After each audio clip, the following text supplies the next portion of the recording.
gimana? Jadi saya prestasi sih kalau untuk beauty kontes memang saya yang paling bangga ketika seekor burung saya juara 2 di Gebiar Mutasi kelas Green Tea Seri. Dia juara 1 dan 2 Gebiar Mutasi Green Tea Seri, burung itu ada di sini. Oke. Kenapa kok saya paling berkesan di Gebiar Mutasi di Solo? Karena di situ pesertanya sangat banyak, 100 ekor lebih.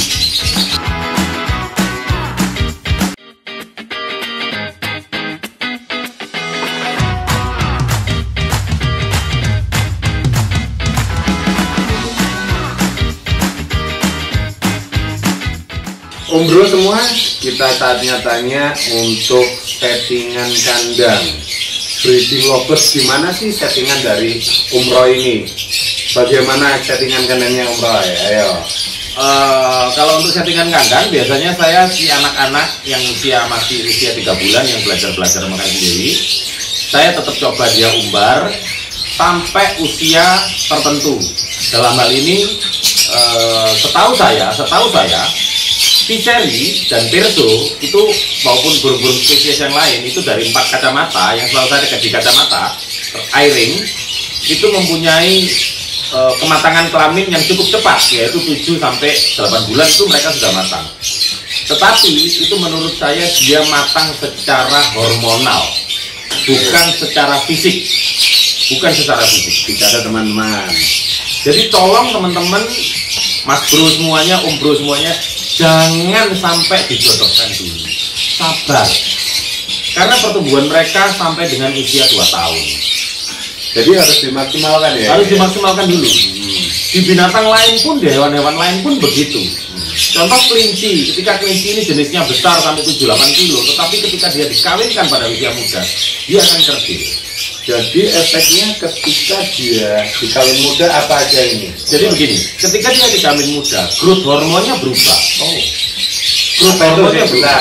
Mungkin teman-teman nggak tahu nih, apa tuh growth hormon? Jadi begini, kayak ketika misalnya ada seorang wanita yang berusia muda, dia pada masa pertumbuhan itu growth hormonnya besar sekali, 80-90% di dalam tubuhnya itu berisi growth hormon.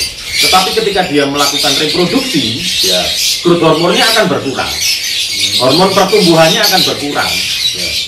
Dia konsentrasi ke hormon reproduksinya. Hormon reproduksinya tinggi, akibatnya badannya kecil.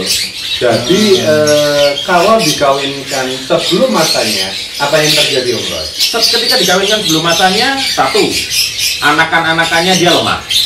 Oke, lemah secara gimana ini? Lemah, mungkin banyak yang teman-teman yang bilang, loh kok telurnya nggak netes ya? Kok mati di dalam ya? Nanti kalau udah netes, kok mati ya? Sudah usia 18 hari, 20 hari kok mati ya? Karena dia lemah. Sel telur dan sel spermanya belum matang, belum dewasa banget. Kalau sini kita jadi ingat serial dulu, pernikahan dini gitu. Jadi ketika sama seperti manusia, kalau kita memang belum siap secara secara fisikally, ruang rongganya di rongga perutnya kan kecil. Ketika anak wanita ini usianya 15 tahun kan kecil, rongga perutnya, akibatnya janinnya kecil. Oke, berarti bahaya, nggak boleh. Ini yang sering terjadi pada breeder-breeder yang kita nggak bermain secara logika. Saya hanya bermain secara logika dan nggak berani. Jadi treat them like a boss. Karena mereka yang membiayai kita. Betul. Kawinkan pada usia dini, selain itu tadi efek samping yang terjadi pada hasil breedingannya, efek sampingnya kepada si burung sendiri. Baik jantannya, baik betinanya dia akan kecil. Pertumbuhannya akan sangat terganggu. Jadi nggak bisa sampai segede gajah ya? Nggak bisa. Kan kita butuh 15,5 atau 16 untuk sentimeter ya? Sentimeter untuk seekor Green Sister ketika dia usia dewasa. Ya. Jadi teman-teman ketika punya burung, apalagi kita tahu di Indonesia banyak burung lovers, tapi kecil-kecil. Inilah penyebabnya. Apa penyebabnya? Dikawin muda. Karena keburu-buru. Jangan keburu-buru ya. Jangan keburu-buru. Jadi breeder juga harus sabar. Itu sabar. santuy. Jadi Sekarang bilang santuy teman-teman. sesuai dengan keinginan sesuai dengan Burungnya. seharusnya. Kita bukan di alam. Kalau Anda bicara lu di alam kan 6 bulan 7 bulan kawin, iya di alam. Anaknya mati Anda nggak ngerti. Anaknya masih mati, banyak yang mati. Telur 5, netes 5, mati 3, mati 4. Wah, kan begitu. Mati tinggal bapaknya. Cuannya hilang. Jangan lupa cuannya hilang. Sebenarnya kalau kita udah main sabar, sudah dasarnya bagus dulu, mungkin ini banyak breeder Indonesia yang Iya, benar. bahwa mereka hanya berpikir oh burung sudah 6 bulan 5 bulan sudah diraih, burung lokal atau burung manapun lah yang mau diomong. Tapi tetap aja kalau Om Roy ini memperlakukan kembali dengan ke basicnya, logika bahwa mereka belum cukup umur, sama mungkin seperti kayak kita masih umur 15 tahun 16 tahun, kita belum siap dong. Belum siap untuk reproduksi. Bisa tapi belum siap, Bisa, tetap bisa, tapi belum siap. belum bisa menjadi orang tua yang bertanggung jawab. Ini salah satu triknya untuk cetak burung-burung yang sesuai Burung cara body ya, Cara body gedenya sesuai adalah umurnya cukup. Umurnya cukup. Kalau masalah genetik itu nomor 1. Genetik ya, berarti kalau genetik itu dilihat dari induannya. Induannya. Jadi kalau beli burung itu harus gimana kalau lihat induannya Om Roy? Nah, tips lagi nih. Ya, kita kulik. Jadi gini, biasakan untuk membeli seekor burung, kita tahu bapak ibunya. Di atas itu kita tahu nenek kakek dari sisi bapak, bapak ibu dari sisi bapak, dalam arti ini neneknya. Dari sisi bapaknya kita harus tahu bapak ibunya. Jadi kita minimal itu tahu 2 generasi di atasnya. Alasannya kenapa Om Roy?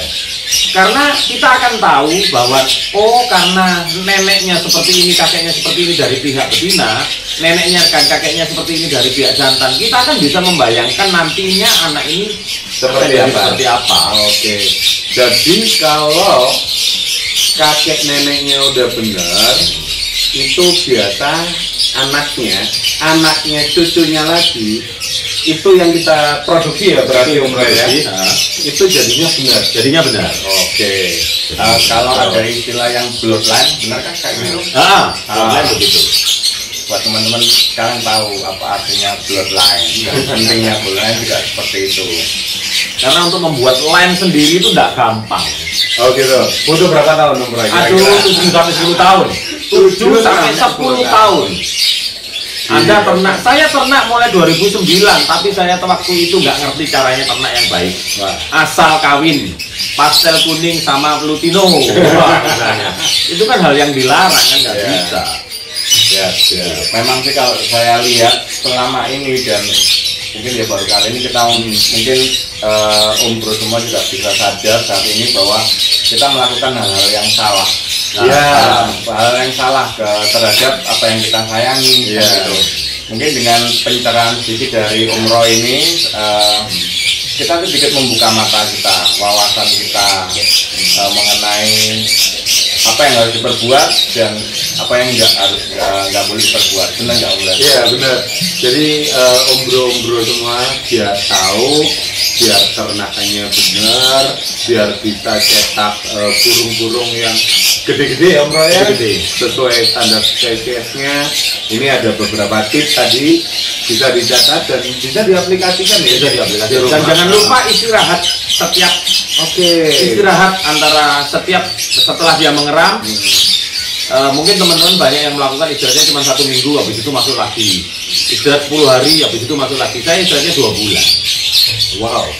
2 bulan. Berarti setahun berapa? 3 kali sampai 3 kali. Tahun 3 kali teman-teman. Ya banyak. Tahun 3 kali berarti satu pasangan 15 ekor maksimum. Jadi ini yang bikin burung-burung 3 kali atau 4 kali. mahal ya, karena populasinya nggak banyak yang benar. kata teman-teman. Kadang kan umbro-umbro semua yang ada di rumah kadang kan mikir, wah kalau diteruskan 2 bulan sayang dong. Iya benar. Saya pernah dengar mengenai hal seperti ini.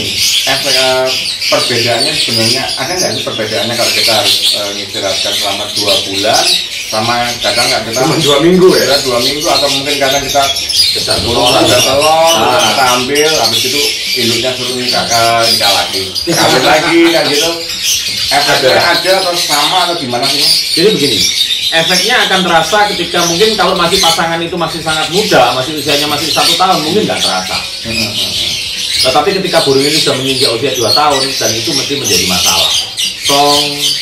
Nanti habis itu macet, telurnya penuh ya. Kalau berlemak bisa nggak dong berlemak kayak gitu? Kalau berlemak sih masalah nutrisi. Kebetulan saya dengan menggunakan top breeder yang gold maupun yang beauty contest tidak pernah mengalami berlemak, kabut bulu. Bukan promo teman-teman, bukan promo. Kebetulan. Sorry. Ini udah mau habis mau beli lagi. Jadi kebetulan begitu. Saya tidak pernah mengalami cabut bulu, berlemak, burung-burung yang sampai telurnya dibuang dan lain sebagainya. Ya, tidak pernah saya mengalami hal seperti itu. Belum pernah ya, jangan sampai. Berarti produksinya ketika dia diistirahatkan 2 bulan itu bisa tahan lama ya? Tahan lama. Bisa tahunan teman-teman. Jadi nggak 2 tahun udah jadi akhir burungnya. Ya. Tapi ini adalah ketika dia di breeding bisa menjadi mungkin lebih dari 5 tahun sangat lebih.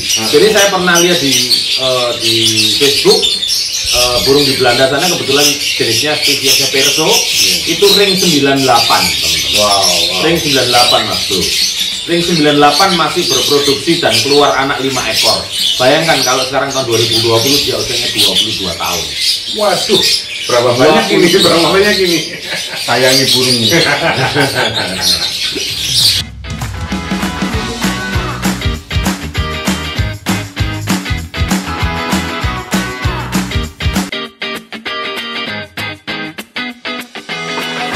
Thank you udah nonton liputan kami.